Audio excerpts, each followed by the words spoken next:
semua, ku nantikan dirimu di depan kelasmu, menantikan kami.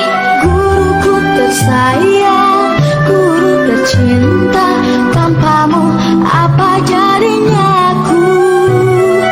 Tak bisa baca tulis, mengerti banyak hal.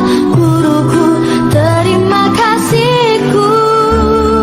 Nyatanya diriku kadang buatmu marah, namun segala maaf kau berikan.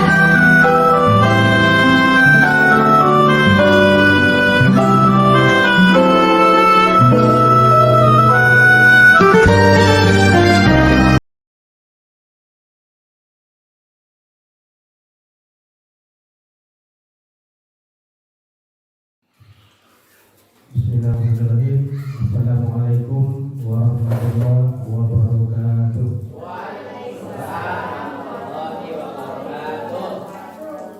Alhamdulillahirabbil alamin. Khalaqal insana fi ahsani taqwim. Asyhadu an la ilaha illallah wa asyhadu anna Muhammadan abduhu wa rasuluh la nabiyya ba'dah. Puji syukur kehadirat Allah Subhanahu wa taala yang mana pada pagi hari ini kita diberikan rahmat yaitu hujan, yang mana dengan rahmat itu kita tidak lupa-lupanya tetap bersyukur kepadanya. Kemudian selawat beriringkan salam kita doakan kepada Allah semoga selalu tercurah buat baginda Nabi besar Muhammad sallallahu alaihi wasallam. Allahumma shalli ala Muhammad wa ala ali Muhammad. Yang mana beliau telah bersusah payah mengajak umatnya dari alam jahiliyah kepada alam yang berilmu pengetahuan sebagaimana yang kita rasakan pada saat kali ini. Yang sama-sama kita hormati Ibu Kepala Sekolah SDN 03 Tepuk Tangan, seterusnya kepada rekan-rekan, bapak-bapak, ibu-ibu, majelis guru, karyawan-karyawati SDN 03 Tepuk Tangan yang telah berkenan hadir pada kegiatan calon guru penggerak pada hari ini. Baiklah, pada pagi hari ini telah sampai kami berempat calon guru penggerak angkatan 11 Kota Sawalunto dari SDN 03 Tepuk Tangan, yaitu saya sendiri, kemudian saudari Elvi Suryani, saudari Rina Dayani, dan saudari Indi Esri, yang pada pagi hari ini akan melaksanakan kegiatan diseminasi budaya positif yang terdapat pada modul 4.1.4. Sebelum kegiatan kita mulai, baiklah kita buka kegiatan ini dengan membacakan basmalah. Bismillahirrahmanirrahim. Selanjutnya kita minta sedikit arahan dari Ibu Kepala Sekolah SDN 03 Tepuk Tangan. Kepada Ibu, silakan.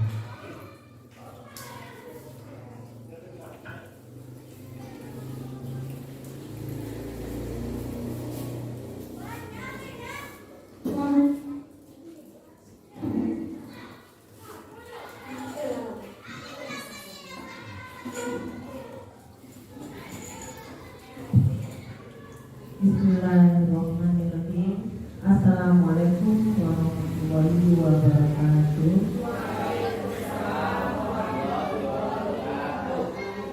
Yang saya hormati Bapak Ibu, guru-guru, serta SDN 03 Tepuk Tangan. Puji dan syukur sama kita kepada Allah Subhanahu wa taala yang pada siang hari ini masih melimpahkan nikmat dan hidayah kita kepada kita semua, sehingga kita dapat berkegiatan di ruang program kita ini dalam kegiatan ditutup destinasi kegiatan pada budaya positif dari calon guru penggerak. Kemudian salawat serta salam semoga senantiasa tercurah kepada arwah Nabi kita yaitu Nabi besar Muhammad Sallallahu Alaihi Wasallam, yang mana beliau telah kaumnya dari alam yang gelap kepada alam yang berilmu pengetahuan yang sama kita rasakan saat ini. Pertama saya mengucapkan terima kasih banyak kepada calon guru penggerak hari ini 4 yang akan tampil pada kegiatan Institut Budaya Positif. Alhamdulillah kemarin sudah lulus 2 orang dan juga kita sudah melaksanakan tentang budaya positif ini. Dan sehingga dari hasil kegiatan itu kita sudah melahirkan satu ruang berkah, itu disebut dengan juga segitiga restitusi.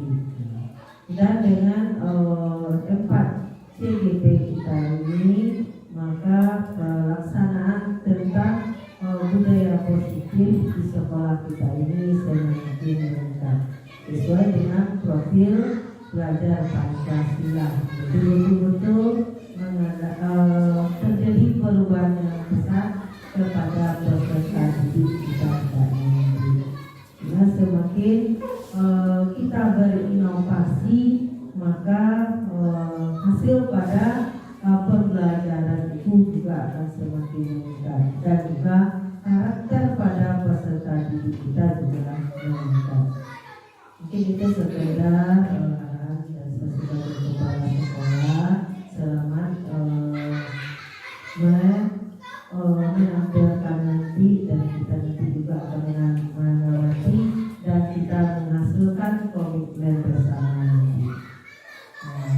Dengan mohon maaf yang satu saya. Assalamualaikum warahmatullahi wabarakatuh.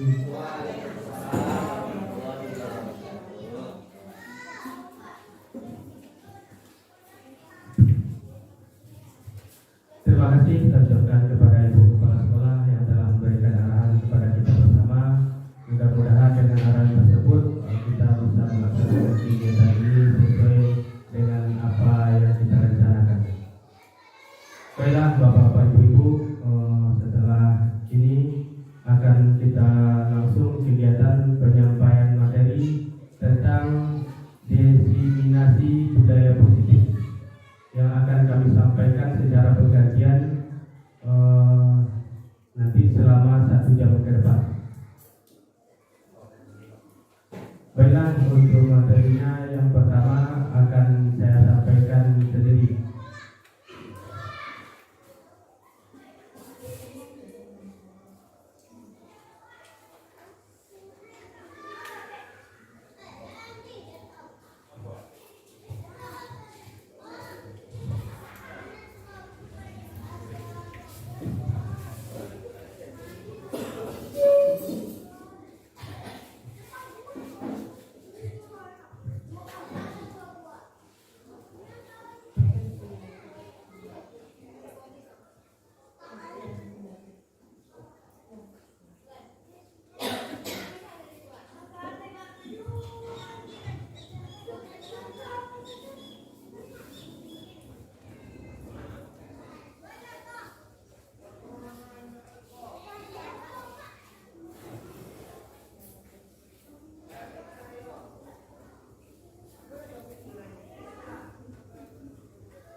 Oke, baiklah Bapak-Bapak Ibu, di sini kami berempat, sebagaimana yang telah disampaikan dari awal tadi, saya Satu Putra, kemudian Saudari Elvi Sudani, Saudari Yostiadani, dan Saudari Yuriapri, yang akan menyampaikan tentang diseminasi budaya positif di sekolah SDN 03 Tepuk Tangan.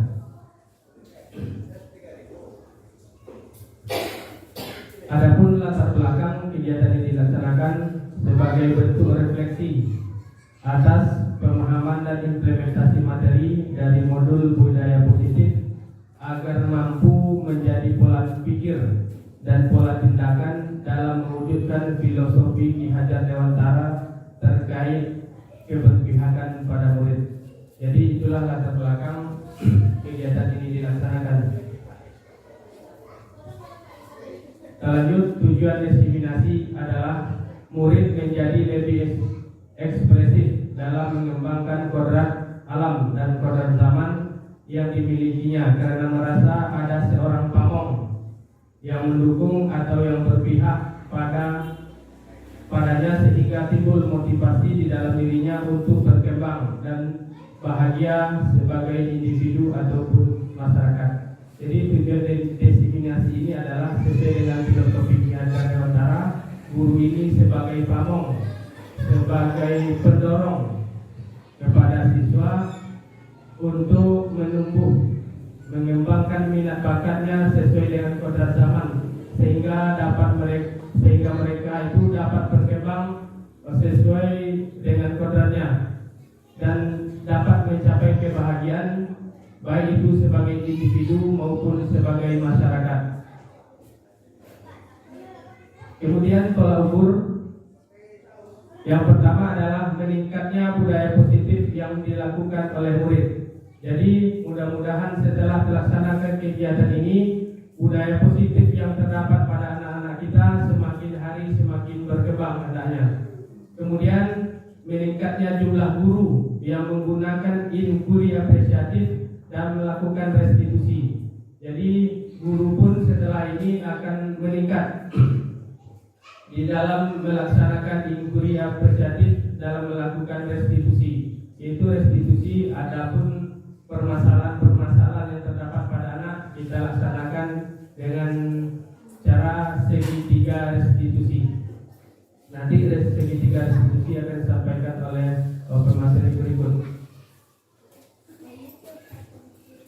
Berikutnya lini masa yang dilakukan. Lini masa ini adalah perjalanannya atau jadwalnya.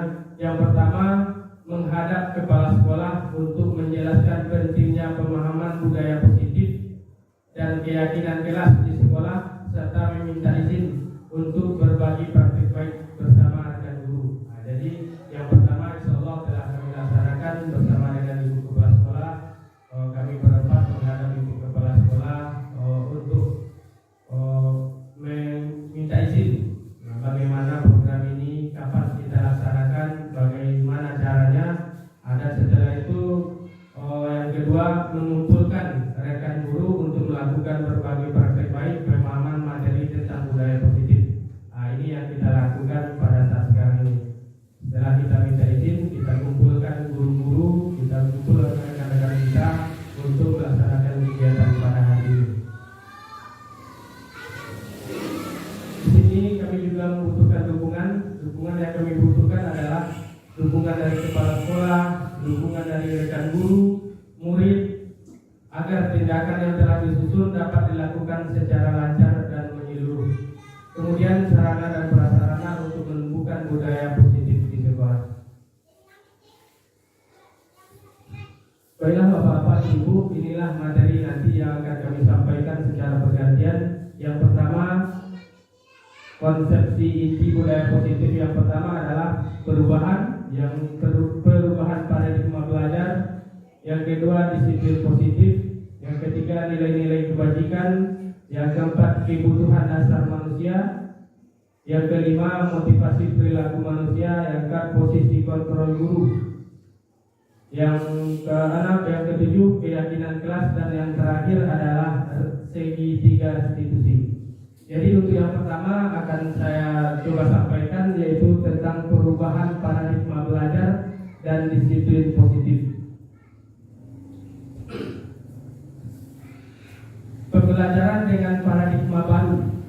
Ini akan pembelajaran dengan paradigma baru merupakan pembelajaran yang dirancang berdasarkan prinsip pembelajaran berdiferensiasi, sehingga para peserta didik belajar sesuai dengan kebutuhan berdasarkan tahap perkembangan sesuai teori psikologi modern untuk mewujudkan profil belajar Pancasila.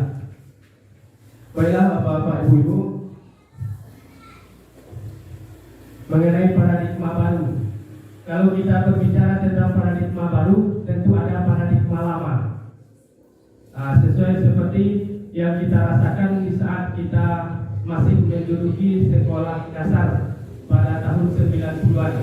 Jadi sekarang kita bisa bandingkan bagaimana guru kita dulu melaksanakan pendidikan, bagaimana guru kita melaksanakan restitusi, bagaimana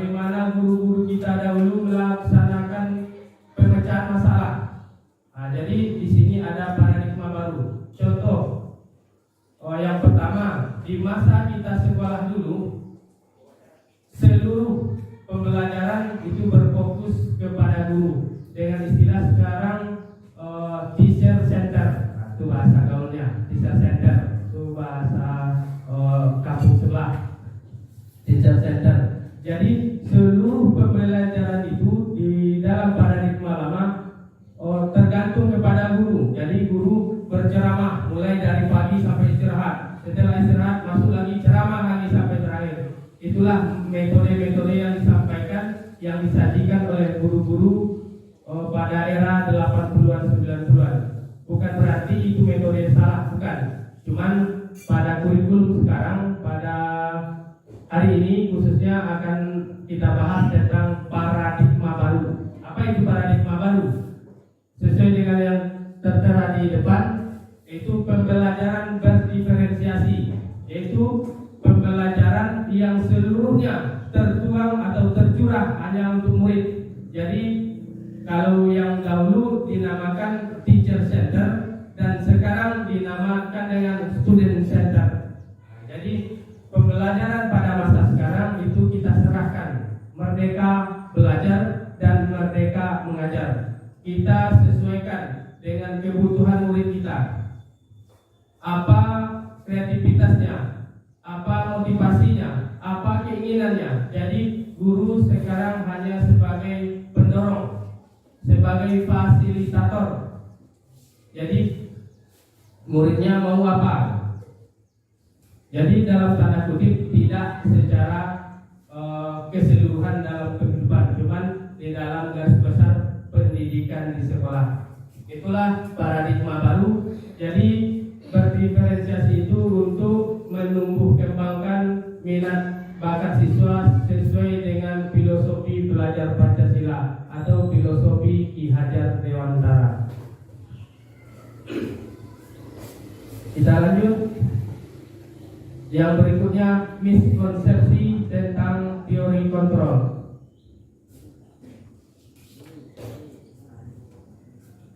Jadi kita sebagai guru adalah sebagai pengontrol. Jadi yang pertama ada kata-kata misnya, seperti yang sering kita ucapkan di kehidupan sehari-hari, miskomunikasi. Jadi komunikasi yang tidak lancar. Begitu juga dengan materi yang sekarang, miskonsepsi tentang teori kontrol. Jadi yang pertama, ilusi guru mengontrol murid, dan yang kedua, ilusi bahwa semua penguatan profil efektif dan bermanfaat, dan yang ketiga, ilusi bahwa kritik dan membuat rasa bersalah mampu menguatkan karakter, dan yang terakhir, ilusi bahwa orang dewasa berhak memaksa.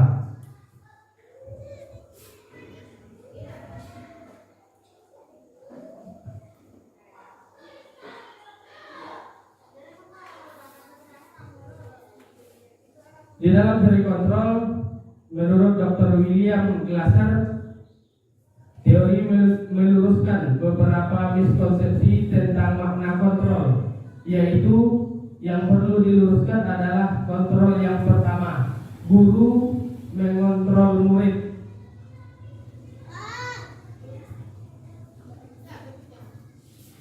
Miskonsepsinya di sini adalah sebetulnya kita tidak bisa mengontrol murid jika ia tidak mau, harus ada dorongan dari diri sendiri. Jadi misnya di sini kita tidak bisa selalu, kamu harus begini, kamu harus begini, yang kamu harus pintar matematik, kamu harus bisa lari 100 meter, kamu harus bisa berenang gaya dada, kamu harus bisa berenang gaya kupu-kupu. Jadi prinsip itu kita pudarkan dalam diri kita sebagai guru. Jadi kalau tidak ada dorongan dari diri murid itu sendiri, bagaimanapun caranya kita. Jadi yang pertama itu guru mengontrol murid. Jadi arti kontrol di sana bukan begitu. Jadi apa keinginan, apa motivasi murid itu, maunya bagaimana. Contoh, sesuai dengan yang kita pelajari dalam hewan. Tidak mungkin kita mengajar burung berenang. Tidak mungkin kita menyuruh gajah memanjat. Tidak mungkin kita mengajar ikan terbang. Jadi kita tidak mungkin menyuruh memaksa itik mengeram. Yang mengeram itu ayam, yang terbang itu burung, yang berenang ikan, yang memanjat monyet. Jadi kita tanamkan konsep tersebut di dalam diri kita. Jadi bukan berarti kita membebaskan sebebas-bebasnya anak, tidak. Jadi kita kontrol anak sesuai dengan kondisinya. Jadi kita tidak bisa memaksakan kehendak kita kepada murid. Selagi itu dalam kata kutip positif. Kalau mereka anak selalu suka berkata-kata kasar, berkata-kata kotor, kita ambil positifnya yang di sini. Tidak bisa memaksa. Awak itu nggak setuju apa? Awak itu nggak setuju. Jadi tidak bisa awak biarkan. Bukan arti katanya bukan demikian. Jadinya dek suka berbuat jahat, suka berbuat usil. Jadi kita biarkan, bukan begitu maknanya. Kalau mereka itu cenderungnya suka matematik, suka cara matematiknya dengan cara yang A, cara matematik dengan cara yang B, jadi kita sesuaikan, kita kontrol mereka sesuai dengan minat dan bakatnya. Tidak sesuai dengan pepatah, tidak satu jalan ke Roma. Walaupun ke Roma tidak bisa jalan ya, ke Roma harus naik pesawat. Yang kedua adalah penguatan positif, efektif dan bermanfaat, semisal bujukan. Jadi kan sering kita lakukan, kita bujuk-bujuk, kita nasihati. Jika terlalu dalam, murid bisa ketergantungan dan tidak mandiri dalam mengontrol dirinya. Mungkin ini sering kita temukan di sekolah, apalagi di kelas masing-masing. Anak contohnya tidak mau belajar tentang menulis, seperti sering dirasakan oleh bapak-bapak, ibu-ibu kelas rendah. Kalau anak sudah kita suruh menulis, mungkin ada 3, 4 atau 5 orang yang tidak suka menulis. Jadi sering kali kita bujuk, kita rayu, apalagi sampai kita kalau seandainya nanti siap 2 atau 3 baris bapak ibu kasih ini. Jadi itu akan menurunkan keinginannya. Jadi semakin hari besok kalau tidak ada bujukan, tidak ada rayuan, mereka tidak akan mau untuk mengerjakan itu. Sama dengan anak kita di rumah. Yung, boleh dulu kalau pola. Kalau lagi biji 10.000, kalau biji 2 bidang. Hal yang demikian adalah hal yang tidak positif. Jadi mereka nanti seterusnya kalau tidak ada upah, kalau tidak ada rayuan, kalau tidak ada imbalan, mereka tidak akan lakukan itu. Jadi carilah bagaimana hal-hal positif yang akan kita tanamkan itu tidak ada rayuan, tidak ada upah, tidak ada hal-hal di luar dirinya supaya mereka malah mengerjakan hal yang positif tersebut. Yang berikut, yang ketiga, kritikan yang dapat membuat orang merasa bersalah, dapat menguatkan karakter. Kita kan beranggapan kalau kita kritik orang itu, kita utarakan supaya mereka itu merasa bersalah. Hal itu akan juga dapat merendahkan, menurunkan minat. Apalagi secara keseluruhan kita sebut anak itu kita kritik. Kita saja sebagai guru, sebagai orang dewasa, kalau kita dikritik dengan kritikan yang tidak positif di depan khalayak ramai, apa yang akan kita rasakan? Itulah yang dirasakan oleh murid-murid kita. Jadi jangan merasa awak sebagai guru dengan seenaknya kita kritik murid-murid kita di hadapan teman-temannya. Dengan seenaknya kita kasih mereka rasa bersalah. Itu akan memunculkan rasa dendam.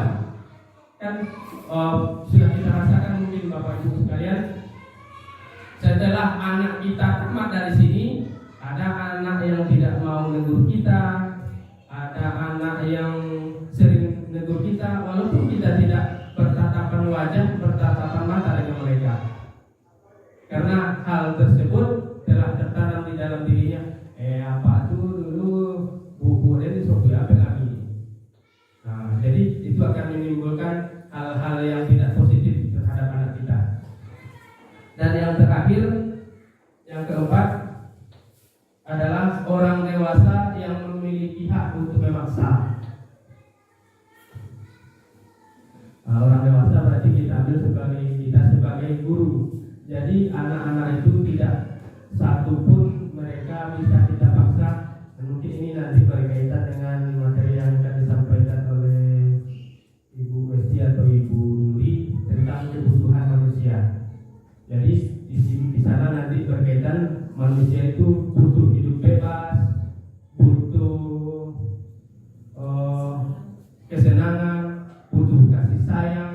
Nah, jadi ini berkaitan dengan kebutuhan manusia. Jadi kita jangan berpikiran bahwa mentang-mentang kita sebagai guru bisa kita memaksakan kehendak kita kepada murid.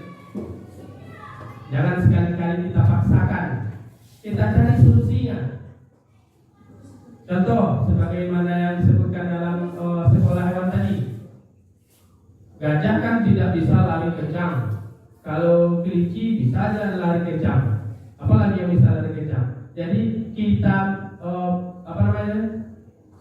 sesuai dengan kalau mobil, kalau L300 muatannya 1 ton. Kalau diesel muatannya 8 ton. Kalau Fuso tronton muatannya 30 ton. Nah, mereka sama-sama bawa pasir, mereka sama-sama bawa batu bara contohnya. Tapi hasilnya tentu berbeda. Tidak mungkin kita paksakan L300 membawa muatan yang dibawa oleh Fuso yang beratnya 30 ton. Apa yang akan terjadi? Jadi tidak bisa satupun kita paksakan dengan tanda kutip. Tidak seluruhnya. Sesuai kalau agama, contoh sholat itu harus kita paksa. Sesuai dengan hadis perintah Nabi, umur 7 tahun anak diajar sholat, umur 10 tahun anak disuruh sholat, kalau tidak dipukul, berarti dipaksa. Kalau agama, untuk pendidikan agama khususnya anak-anak kita harus dipaksa. Tidak mungkin. Awak masuk muka buru sekali lah Pak. Awak semuanya sudah lupa Pak di pinggang. Boleh nggak itu? Tidak.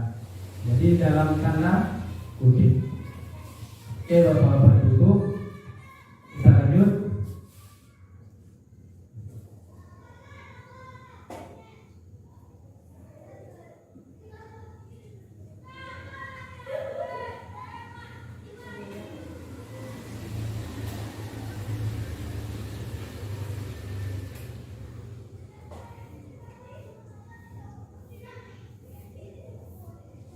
Kita lanjut mengubah paradigma stimulus respon ke pendekatan teori kontrol. Yang pertama, stimulus respon realitas atau kebutuhan kita bersama. Teori kontrolnya adalah realitas kebutuhan kita berbeda. Jadi kebutuhan kita masing-masing itu berbeda. Nah, disitulah terdapatnya pendekatan teori kontrol. Kita tidak sama, kebutuhan dasar kita tidak sama. Tidak sama kebutuhan Bu Yuri dengan kebutuhan Bu Esti. Tidak sama kebutuhan Pak Ikhlas dengan kebutuhan Pak Ilyas. Yang berikutnya, semua orang melihat hal yang sama. Sedangkan teori kontrolnya adalah setiap orang memiliki gambaran berbeda. Nah, kalau dibuat ke polisi bisa orang. Kalaulah sama pandangan seseorang, itu tidak akan ada tulisannya di dalam burung Garuda Bhinneka Tunggal Ika, berbeda-beda tetap satu.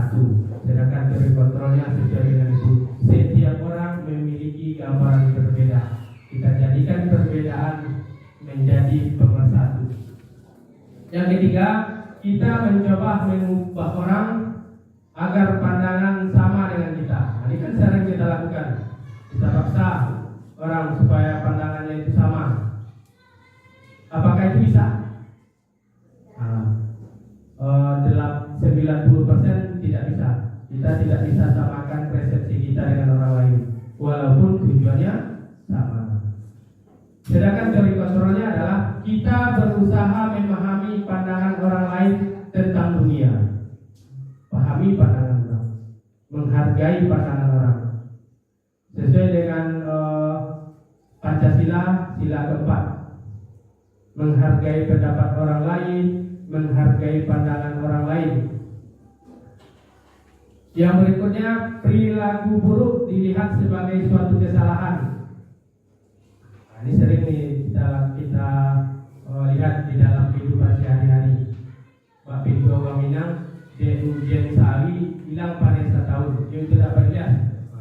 Mereka lakukan satu saja kesalahan. 1000 kebaikan yang telah mereka lakukan beberapa tahun yang lewat hilang dengan hal yang satu. Cie salah ya, kesalahan kebaikan yang lama lah dibuat bisa hilang di situ. Ini ada gambaran kalau air putih dihinggapi oleh satu lalat, apa yang akan kita buang? Airnya kita buang. Coba kalau madu dihinggapi oleh satu ekor lalat, apa yang kita buang? Lalatnya. Adilkah kita?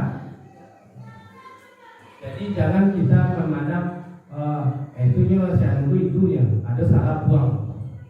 Coba kalau yang si anu berbuat satu kesalahan, tidak akan dibaca. Karena mereka mendatangkan keuntungan yang banyak buat diri kita. Itu stimulus respon. Sedangkan teori kontrolnya adalah semua perilaku memiliki tujuan. Nah, ini perilakunya begini, yang ini perilakunya begini, tujuannya sama. Yang ditanya nanti adalah 10. Dari mana datangnya 10? Bisa jadi dari 1,9, bisa jadi dari 2 kali 5, bisa jadi dari 4 tambah 6. Nah, jadi jalan ke 10 itu bermacam-macam. Tidak. Jadi kita tidak hanya lihat 2 kali 5 berapa? 10. Jadi yang kita nilai adalah prosesnya, kita tidak hasilnya. Yang berikut adalah orang lain bisa mengontrol saya. Begitu juga sebaliknya, saya bisa mengontrol orang lain. Itu adalah stimulus respon. Tidak ada satupun manusia yang bisa kita kontrol penuh. Yang bisa mengontrol diri kita adalah kita sendiri. Sesuai dengan teori kontrolnya, hanya Anda yang bisa mengontrol diri Anda sendiri. Nah, jadi awak yang bisa mengontrol diri awak. Yang berikut, saya bisa mengontrol orang lain. Ini sudah. Yang berikut, pemaksaan ada pada saat bujukan gagal. Teori kontrolnya adalah kolaborasi dan konsekuensi menciptakan pilihan-pilihan baru. Yang terakhir, model berpikir menang kalah. Ini sering juga nih, ada yang menang, ada yang kalah. Sedangkan di dalam teori kontrolnya adalah model berpikir menang.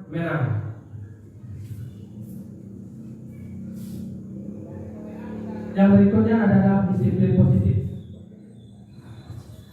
Ini yang terakhir akan saya sampaikan adalah disiplin positif. Disiplin positif berasal dari kata disiplina, yang artinya belajar. Disiplin mengacu pada disiplin diri yang memiliki tanggung jawab terhadap apa yang dilakukan berdasarkan nilai-nilai keyakinan. Dan kemudian disiplin positif merupakan salah satu cara penerapan disiplin yang bertujuan untuk menumbuhkan kesadaran serta memberdayakan peserta didik tanpa imbalan atau penghargaan atau reward, ancaman ataupun hukuman. Ini telah dijelaskan di atas.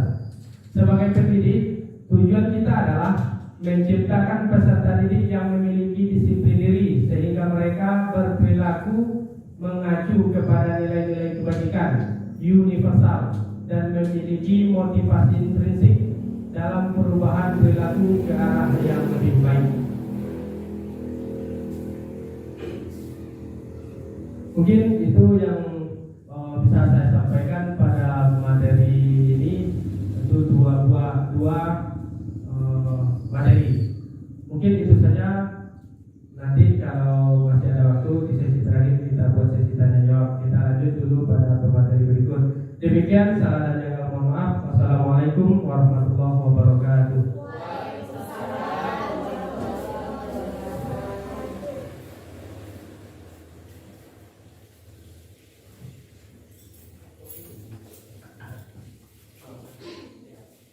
Assalamualaikum warahmatullahi wabarakatuh.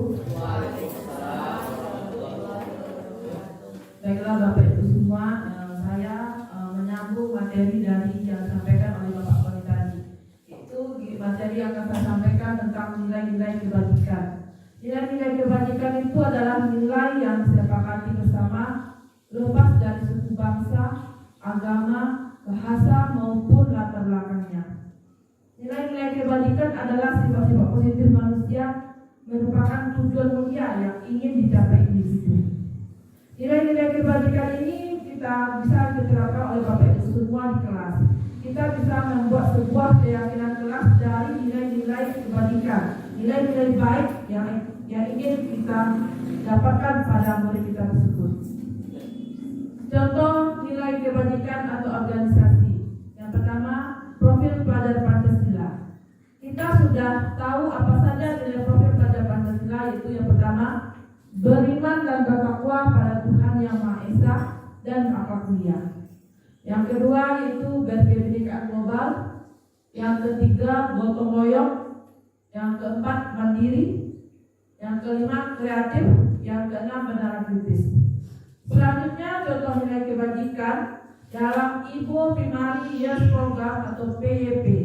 Di sini dituangkan nilai kebajikannya yaitu adanya toleransi, rasa hormat, integritas, mandiri, menghargai, antusias, empati, keingintahuan, dan kreativitas, serta kerjasama, percaya diri, dan komitmen.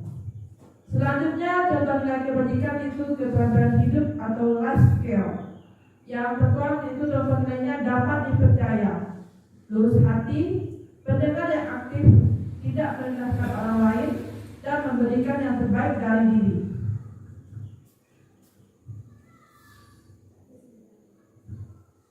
Selanjutnya contoh nilai kebajikan pada 9 pilar karakter. Yang pertama itu nilai kebajikannya cinta Tuhan dan segenap ciptaannya. Yang kedua, kemandirian dan tanggung jawab.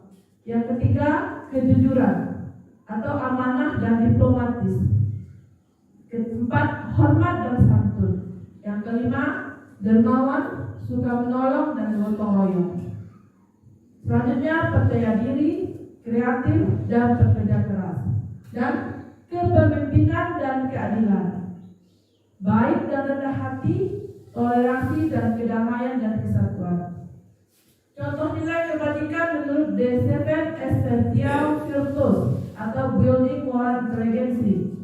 Ditertuang itu nilai empati, suara hati, kontrol diri, rasa hormat, kebaikan, toleransi, dan keadilan. Nah, nilai kebajikan ini juga bisa kita tuangkan dalam sebuah membuat kesepakatan yang akan kita lakukan di sekolah kita ini semuanya Bapak Ibu. Lalu Bapak Ibu juga bisa menuangkan itu kepada nilai-nilai keyakinan kelas. Bisa kita tuangkan mana yang Bapak Ibu ingin ambil pada nilai-nilai kebajikan ini.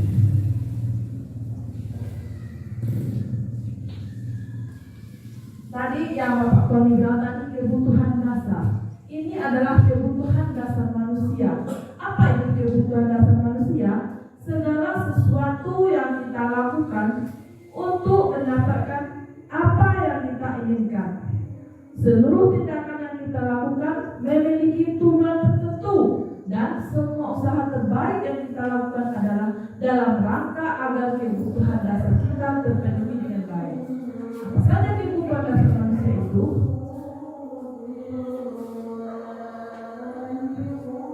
Kebutuhan dasar manusia itu semua, kita tidak bisa kalau tidak ada hidup, kalau kebutuhan dasar bertahan hidup ini tidak terpenuhi. Contohnya kalau kita makanan, apabila kita tidak makan, bagaimana dengan tubuh kita? Apakah kita kuat bisa berdiri di depan ini? Tidak. Begitu juga anak peserta didik kita. Dia mempunyai kebutuhan dasar itu bertahan hidup. Contohnya makanan, pakaian, tempat tinggal, keamanan dan kesehatan. Yang kedua yaitu kebutuhan kasih sayang dan rasa diterima.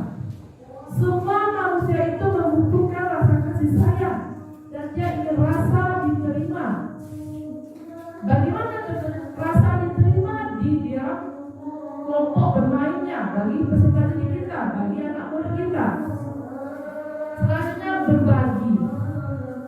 Kita sebagai makhluk manusia, makhluk hidup, kita ada keinginan untuk berbagi kepada teman-teman kita, kepada orang lain. Walaupun kadang kita tidak mengenal orang tersebut, kita mempunyai sedikit rezeki, kita juga bisa berbagi. Kerjasama. Kerjasama ini sudah ada dalam profil pelajar Pancasila kita tadi di dalam nilai gotong royong. Menjadi bagian dalam kelompok itu adalah kasih sayang dan rasa diterima. Yang ketiga yaitu penguasaan. Manusia itu membutuhkan penguasaan. Yang contohnya harga diri, keinginan untuk dianggap memimpin, berprestasi, diakui dan didengar. Yang keempat itu kebutuhan dasar kebebasan. Kebutuhan dasar kebebasan itu ada mandiri. Bagi kita ada mandiri, memiliki pilihan, mencoba hal baru, mampu mengendalikan arah dirinya. Selanjutnya yang kelima itu kesenangan. Ya, banyak para murid-murid kita mungkin kebutuhan dasarnya itu banyak yang kesenangan. Itu juga hanya ingin bermain. Nah, di sanalah posisi kontrak kita sebagai guru. Bagaimana kita menempatkan tadi kebutuhan dasar manusia tadi itu kesenangan. Tetapi dia bermain. Tetapi bermain di sini kita tidak boleh melakukannya. Oh, terus bermain di dalam keadaan. Tetapi kita sebagai seorang guru harus bisa menciptakan sebuah pembelajaran yang ada tadi tentang kebutuhan dasar tadi mengenai kesenangan tersebut. Bermain, antusiasme dan tertawa. Nah, demikianlah penyampaian materi dari saya sendiri mengenai nilai-nilai kebajikan dan mengenai kebutuhan dasar manusia. Nanti sesuai Bapak pun tadi kalau ada waktu kita lakukan sesi tanya jawab. Kepada pemateri berikutnya silakan. Saya sudahi dengan wabillahi taufiq. Assalamualaikum warahmatullahi wabarakatuh.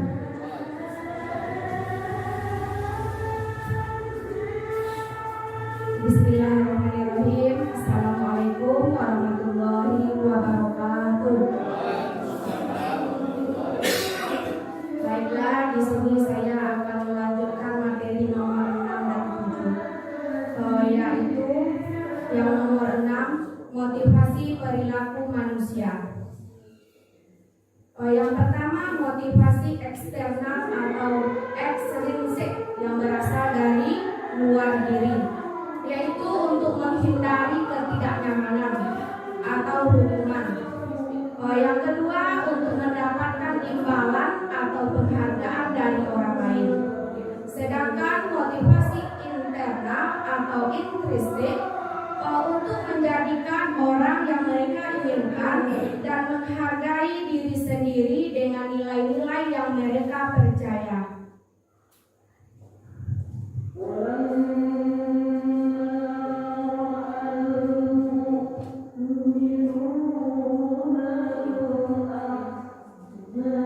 Di sini hukuman. Yang pertama, tidak terencana atau tiba-tiba. Murid tidak tahu apa yang akan terjadi atau tidak dilibatkan. Yang ketiga, bersifat satu arah. Yang keempat, berupa hubungan fisik atau psikis. Konsekuensinya, terencana atau disepakati sesuai peraturan, murid tetap juga guru selalu memonitor murid. Nah, sedangkan restitusinya proses menciptakan kondisi bagi murid untuk memperbaiki kesalahan. Yang kedua, proses kolaborasi yang mengajarkan murid untuk mencari solusi sendiri.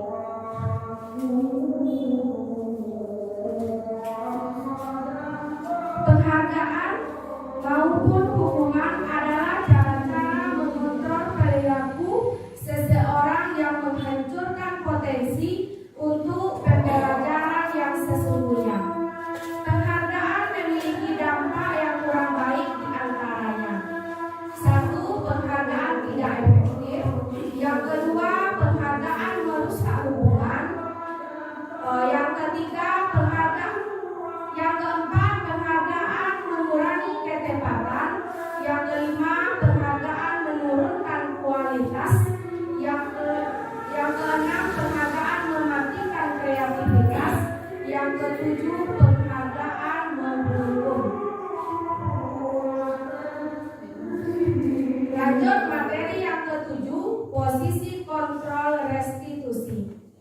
Yang pertama sebagai penghukum, yang kedua pembuat rasa bersalah, yang ketiga sebagai teman, yang keempat pemantau, dan yang kelima manajer.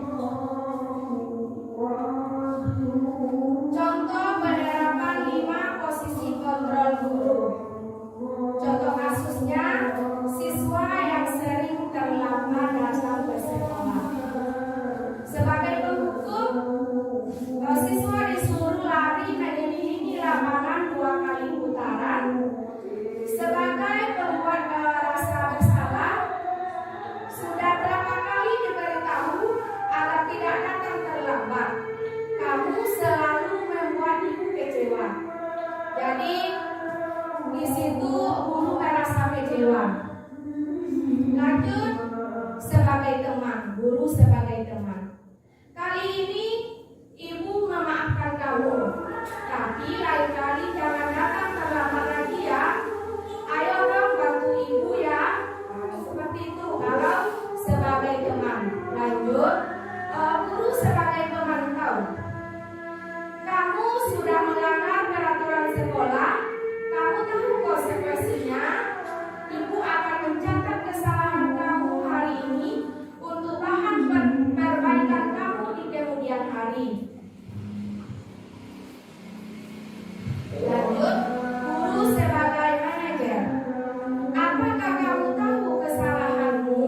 Jadi ditanya pada anak, digali. Kira-kira bagaimana kamu akan memperbaiki kesalahanmu? Nah, jadi posisi kontrol yang paling bagus yaitu posisi guru sebagai manajer. Jadi kita menanyakan atau menggali dari siswa.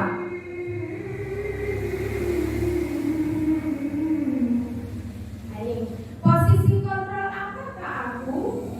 Saya kecewa sekali dengan kamu. Kira-kira ini posisi kontrol guru yang mana ini? Nah, kita lihat. Bagus. Kalau guru kecewa, itu guru pembuat rasa bersalah kepada siswa. Ani, kamu tidak pernah benar melakukannya. Kira-kira posisi kontrol yang manakah ini? Bagus, Yuri. Kita lihat. Nah, jadi posisi kontrol guru sebagai penghukum. Posisi kontrol apakah aku? Ayo melakukan demi ibu ya. Jadi demi ibu sebagai teman. Bagus. Jadi sebagai teman. Lanjut yang terakhir. Posisi kontrol apakah aku? Kamu tidak pernah mendapatkan nilai jika tidak pernah mengerjakan tugas.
Sebelumnya ada ice breaking dulu sebentar.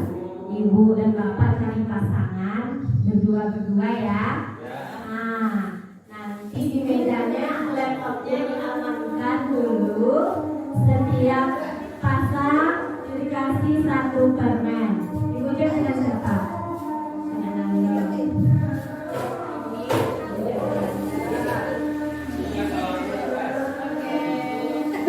Ikhlas dengan siapa? Ikhlas sendiri. Makasih ya Yuri. Oke, kita mulai dari dulu. Instruksinya begini. Kalau dibilang boom, bapak meja, boom. Kalau clap, tepuk tangan. Kalau nanti dibilang candy itu ada tulisnya permen. Ambil permen. Jadi siapa yang cepat dia dapat.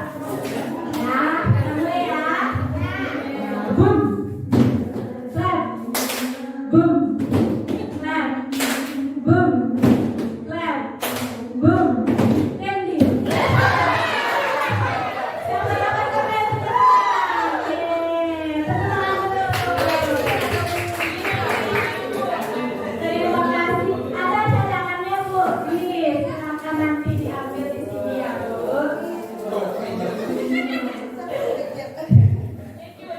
Gimana Bu? Oke, terima kasih Bapak Ibu.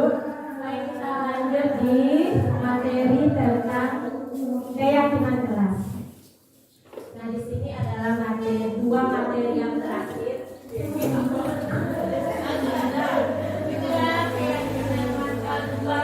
Materi budaya positif yang terakhir yaitu keyakinan kelas. Nah, mengapa keyakinan kelas dan mengapa bukan peraturan kelas?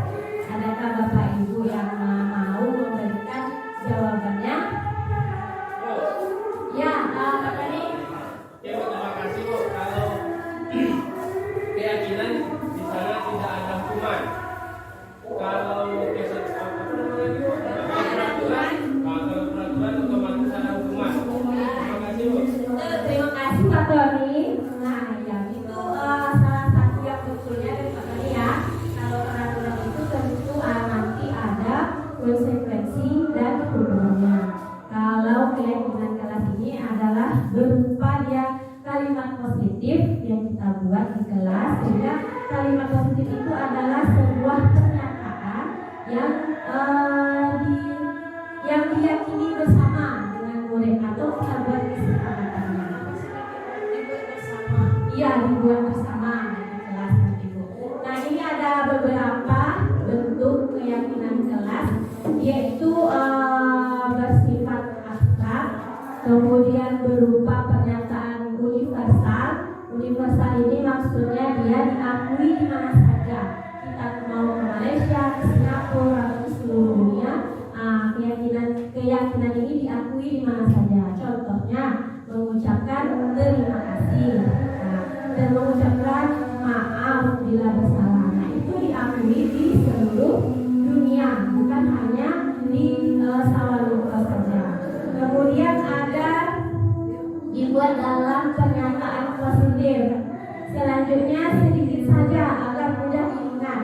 Nah, jadi kita membuat keyakinan kelas ini untuk semester ini misalnya ada 3 keyakinan yang harus kita sepakati dengan murid dulu. Nah, nanti di semester selanjutnya bisa kita tambah lagi. Jadi dia tidak berupa peraturan yang banyak. Jadi kita lihat progres anak nanti dalam satu semester. Kemudian ada sesuai dengan kondisi kelas dan sekolah sehingga mudah diterapkan. Jadi untuk membuat keyakinan kelas ini kita melihat dulu karakteristik murid kita dan kita melihat bagaimana lingkungan sekolah kita dulu, baru kita membuat keyakinan kelas. Kemudian ada lagi semua warga sekolah atau kelas dilibatkan dalam membuat keyakinan kelas.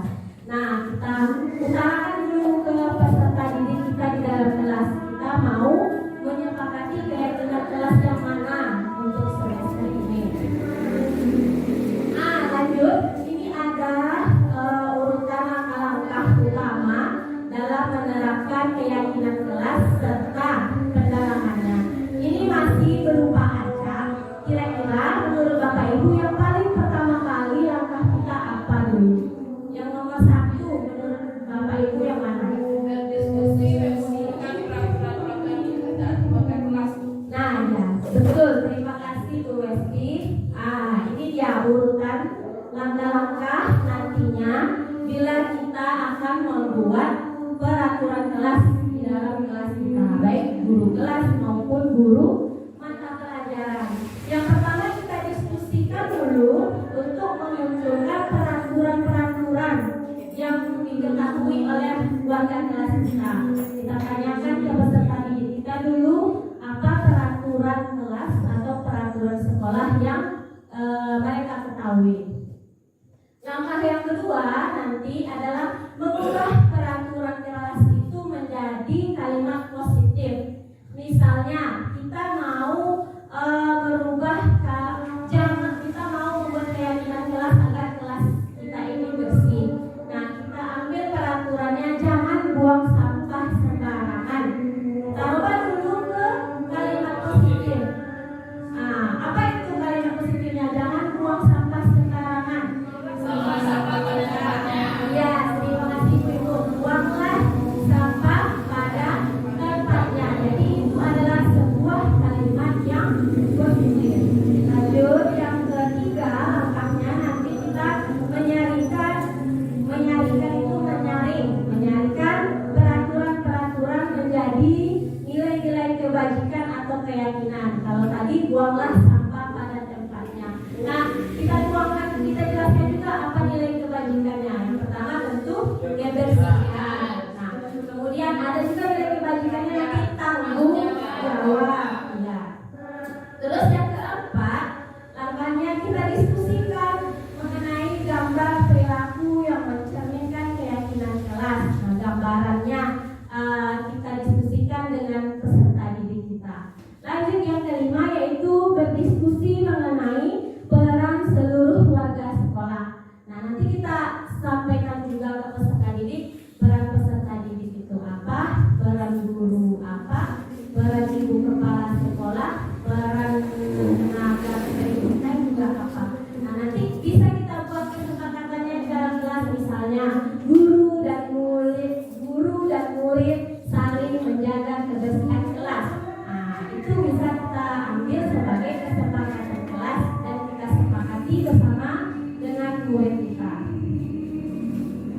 Nah, selanjutnya ini ada contoh, misalnya kita di dalam kelas ingin murid kita meletakkan sesuatu itu pada tempatnya, seperti misalnya buku.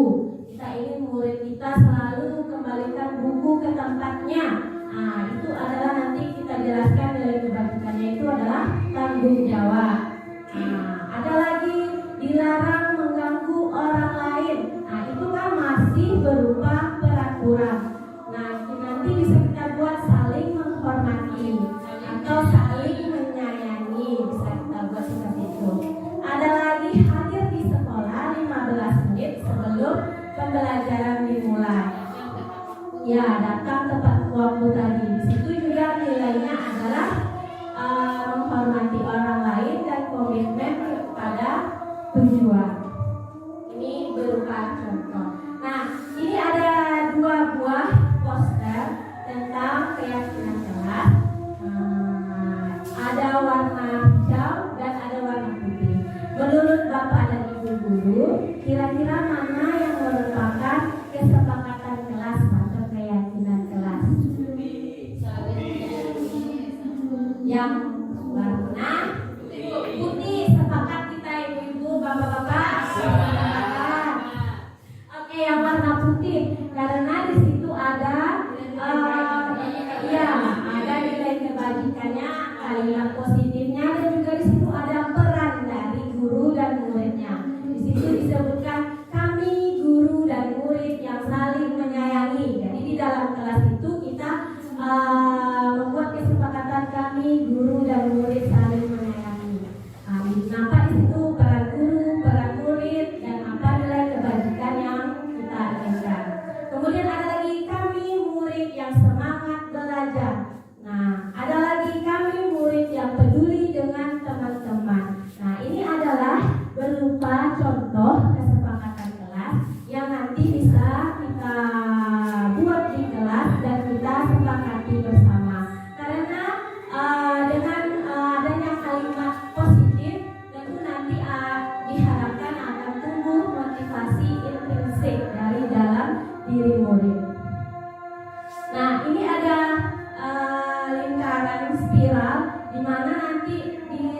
sekolah itu kan ada peraturan kelas dan ada peraturan sekolah. Nah, yang nanti kita rubah ke keyakinan kelas, ke kalimat yang positif, sehingga nanti terciptalah lingkungan yang positif. Setelah nanti tercipta lingkungan positif, maka semua itu akan membudaya nantinya. Jadilah budaya positif, insya Allah. Kemudian materi yang terakhir nomor 8 yaitu tentang segitiga restitusi, yaitu suatu proses dialog yang dijalankan oleh guru agar dapat menghasilkan murid yang mandiri dan bertanggung jawab. Nah, di sini apabila murid kita ada masalah, nah kita menggunakan pendekatan restitusi ini untuk menyelesaikan masalahnya. Di dalam restitusi ini ada 3 tahapan. Yang pertama, kita menstabilkan identitas murid dulu. Kita stabilkan identitas murid kita agar dia tidak canggung gitu nanti berdiskusi dengan kita. Dia tidak tegang atau dia tidak takut deg-degan untuk berhadapan dan berdiskusi dengan kita. Kemudian ada yang langkah kedua, yaitu memvalidasi tindakan yang salah. Nah, berdasarkan prinsip setiap perilaku berupaya memenuhi suatu kebutuhan tertentu. Nah, ini ada contoh beberapa pernyataan atau pertanyaan yang bisa kita gunakan ketika nanti kita menyelesaikan masalah dengan restitusi dalam tahap validasi tindakan yang salah. Yang pertama ada, kamu pasti punya alasan mengapa melakukan hal itu. Nah, kita tanyakan alasannya mengapa anak kita melakukan hal yang tidak baik atau dia melanggar kesepakatan yang sudah kita buat.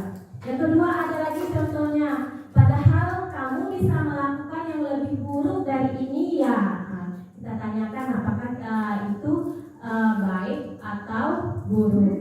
Kemudian ada di tahap menanyakan keyakinan.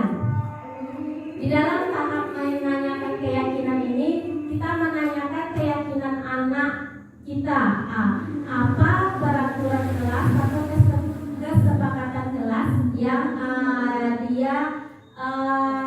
dia langgar begitu. Berupa pertanyaannya bisa, apa keyakinan kelas kita? Kita tanyakan dulu. Apa keyakinan kelas yang sudah kita buat dengan anak kita? Kemudian apa nilai-nilai yang sudah kita sepakati bersama? Kita tanyakan juga kepada anak kita. Dan kemudian juga ada, kamu ingin menjadi orang yang seperti apa? Nah, kita tanyakan seperti itu agar motivasi di dalam dirinya itu keluar dari dia sendiri, bukan karena paksaan. Kemudian ada 9 ciri-ciri restitusi. Yang pertama itu ada belajar dari kesalahan dan bukan menebus kesalahan. Yang kedua, dia nanti akan memperbaiki hubungan. Memperbaiki hubungan ini nanti dia akan memperbaiki hubungan dengan temannya bila dia bertengkar, dan memperbaiki hubungan dengan dirinya sendiri karena sudah melanggar kesepakatan yang dibuat.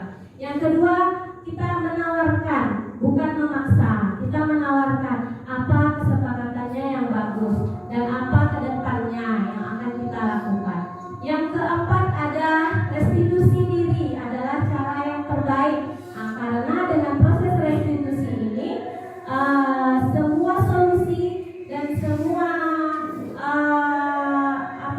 nilai-nilai yang keluar itu adalah hasil dari pengutaran dari murid kita, bukan dari kita. Jadi dari dia sendiri, dia mengucapkan hal apa yang dia langgar, kemudian apa sebaiknya setelah ini, apa yang akan kita lakukan dan apa kedepannya untuk lebih baik lagi. Dan itu merupakan cara terbaik untuk menumbuhkan motivasi intrinsik yang ada pada diri anak. Namun ini mungkin hasilnya tidak instan, tapi perlahan-lahan. Kemudian ada menuntun untuk melihat ke dalam diri, merefleksi dirinya, sudah betulkah yang dia lakukan dan bagaimana penyelesaian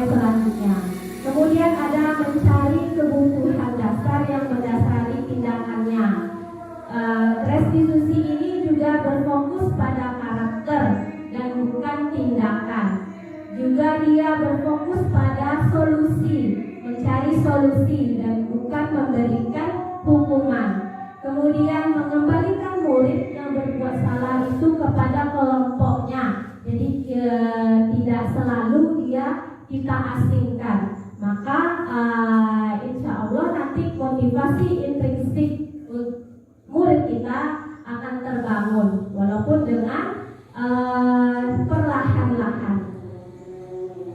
Nah, tadi dari kesimpulan dari materi 1 sampai 8 ini kita membicarakan tentang disiplin positif.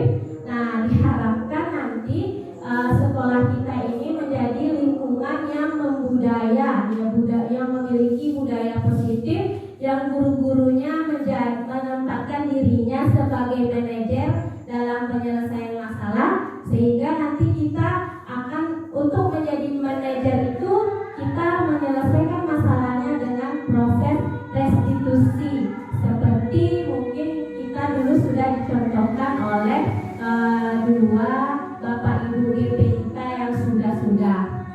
Kemudian ini adalah contoh kemudian kita berada di tahap contoh penerapan. Contoh penerapan segitiga restitusi yang ada kami buat dan kami dokumentasikan. Yang pertama dari saya, ini adalah murid yang melempar sepatu temannya.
itu adalah contoh dari simulasi penerapan segitiga restitusi yang sudah saya buat, Bapak Ibu. Dalam kasusnya Zora ini bermain-main saat sholat duha dan menarik mukena temannya.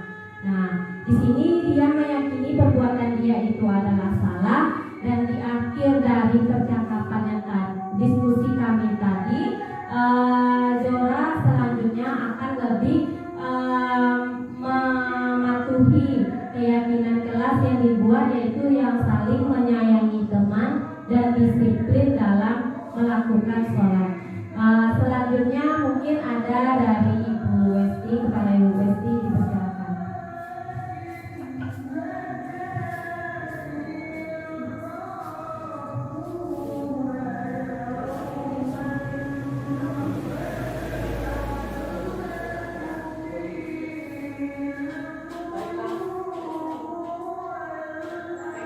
Semua ini contoh penerapan segitiga restitusi di kelas yang saya ambil.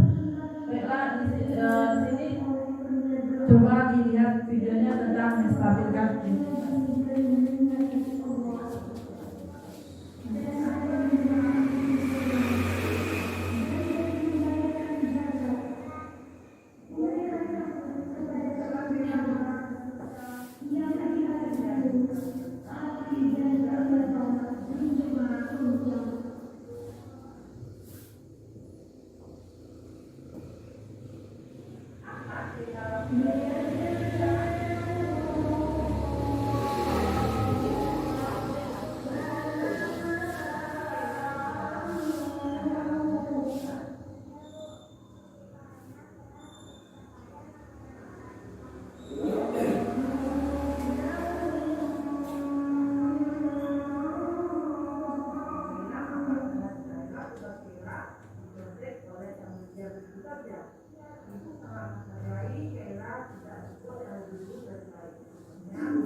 yang dilanggar oleh Kaila, yaitu tentang saling menghormati. Di sini Kaila ini tugasnya sering dicontek oleh temannya.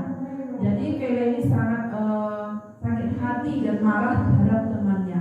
Setelah melakukan segitiga restitusi ini, Kaila merasa senang dan juga dia tidak berjanji tidak akan mengulang lagi kesalahan yang dilakukan, itu karena dia sudah melanggar keyakinan kelas, itu saling menghormati. Selanjutnya kepada Pak Tony.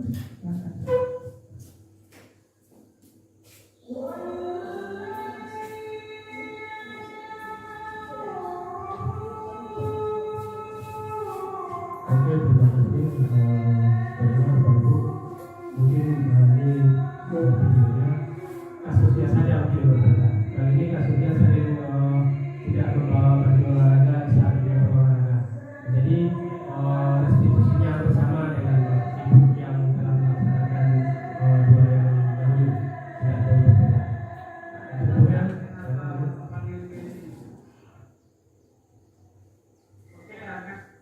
nah ini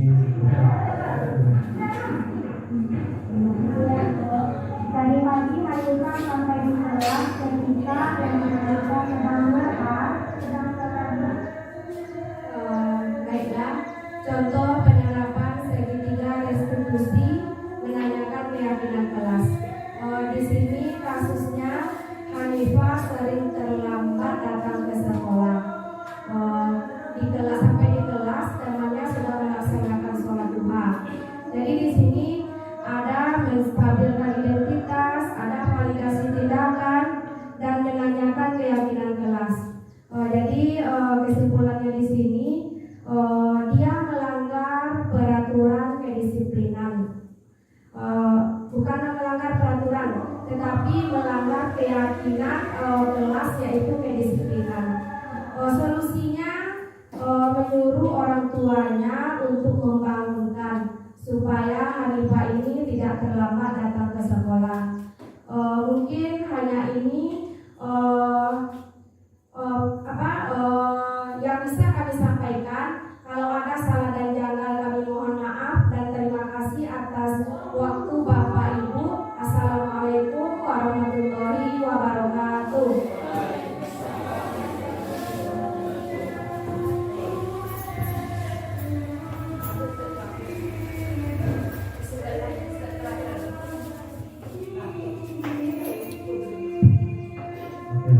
Terima kasih Bapak Ibu, kita telah sampai di ujung kegiatan. Kita bacakan penutup. Dalam penerapan program disiplin positif, hendaknya guru memiliki standar kepribadian. Di guru yang memiliki standar kepribadian profesional dan sosial yang baik, di mana guru mampu merefleksi dirinya dalam posisi kontrol saat ini. Bagaimana perjalanan dirinya sebagai among atau manajer yang menuntun muridnya menjadi insan yang mandiri, merdeka, dan bertanggung jawab. Terima kasih. Oke, Bapak-bapak, Ibu-ibu, terima kasih atas waktunya. Mungkin ada pertanyaan. Kalau ada, nanti Bapak Ibu tulis. Nanti kami akan coba jawab.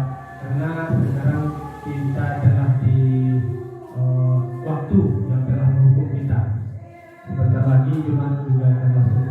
Demikian Bapak-bapak, Ibu-ibu, kegiatan ini mudah-mudahan bermanfaat dan bisa kita realisasikan di sekolah kita untuk kedepannya.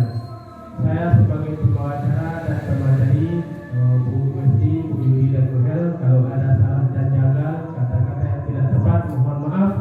Diakhiri wabillahi taufiq wal hidayah. Wassalamualaikum warahmatullahi wabarakatuh.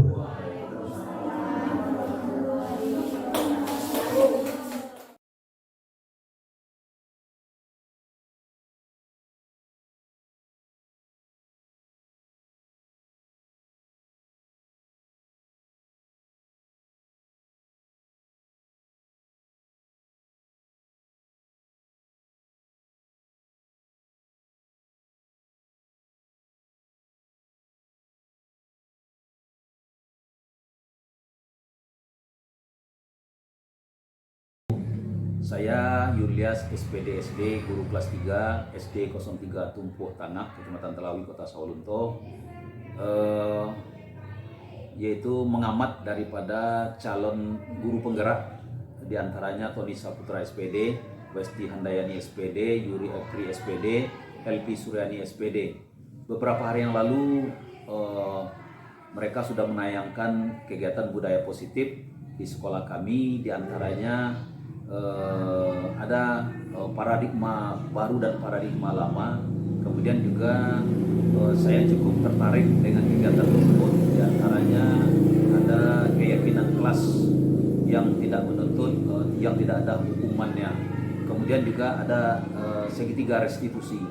Jadi dari semua tayangan yang disampaikan oleh para CGP yang ada di sekolah saya pribadi merasa tertarik dengan apa yang mereka sampaikan.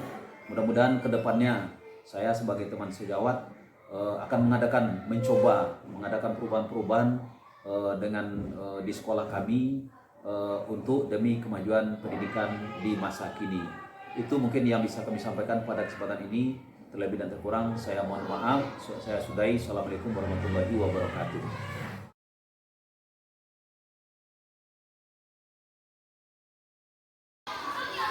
Assalamualaikum warahmatullahi wabarakatuh. Nama saya Helpi Suryani, CGP Angkatan 11 Kota Sawalunto. Perasaan saya saat ini setelah melaksanakan diseminasi budaya positif di SDN 03 Tumpuk Tangak, sangat senang bisa berbagi dengan teman-teman dan Target saya selanjutnya, saya akan menyelesaikan kasus di kelas saya dengan proses segitiga restitusi. Demikian refleksi tentang budaya positif saya. Assalamualaikum warahmatullahi wabarakatuh.